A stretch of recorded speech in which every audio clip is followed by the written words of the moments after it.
Les présidents des associations membres de la Fédération des organisations patronales de l'hôtellerie et du tourisme FOPAT se sont réunis ce mercredi 7 août 2024 à Cotonou pour une rencontre festive mais aussi de travail. Cette séance, qui se veut inhabituelle dans la vie de la fêtière des associations de tourisme et hôtellerie au Bénin, a été un moment d'échange entre responsables sur de nombreux sujets ayant trait à l'évolution de la fédération. Les discussions portaient notamment sur la mise en œuvre des nouvelles réformes dans le secteur du tourisme au niveau de chaque association membre de la FOPAT.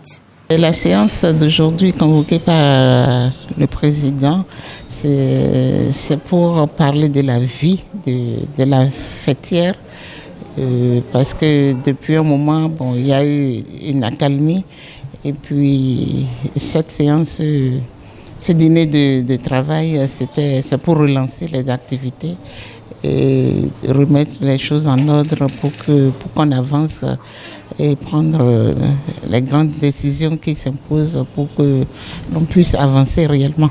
Le président de FOPAT, M. Félix Albin, nous a invité les membres de l'association qui sont les présidents des associations professionnelles que nous constituons pour discuter à bâton rompu sur le devenir de FOPAT.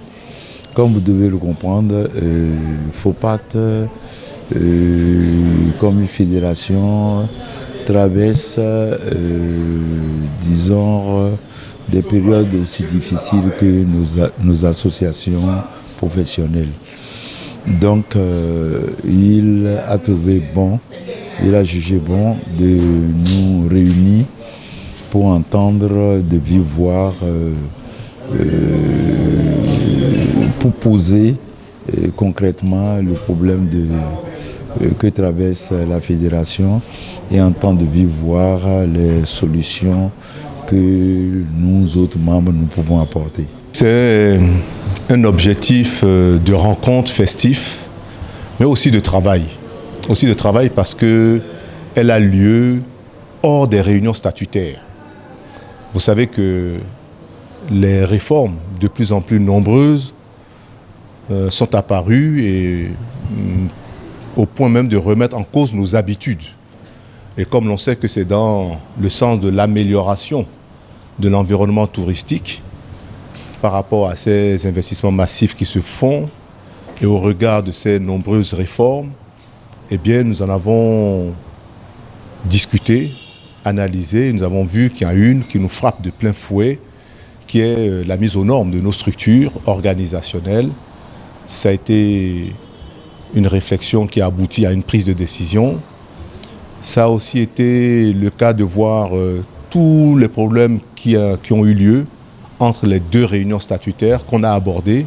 Les débats au cours de cette rencontre qui vient à point nommé selon les responsables des associations membres de la FOPAT se sont déroulés dans la convivialité et dans la gaieté. S'engager honnêtement au respect des différentes réformes prises par le gouvernement dans le secteur du tourisme, a fait preuve d'une éthique stricte et à mettre ses compétences au service de la fédération. C'est la quintessence des échanges nourris de savoir au cours de cette rencontre. Aujourd'hui, comme les nouvelles réformes nous obligent à nous conformer, nous avons pris la grande décision de nous conformer par rapport au test d'aujourd'hui. C'est pourquoi la FOPAT va se formaliser par rapport aux nouvelles normes. C'est ce qui est la plus grande décision qu'on a prise ce soir.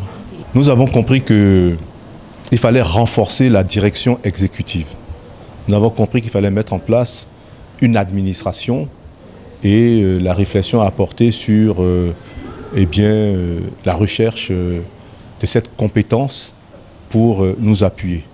Nous avons aussi compris que notre rôle devrait davantage être tourné vers un rôle de lobbyiste avec des plaidoyers au profit de nos membres.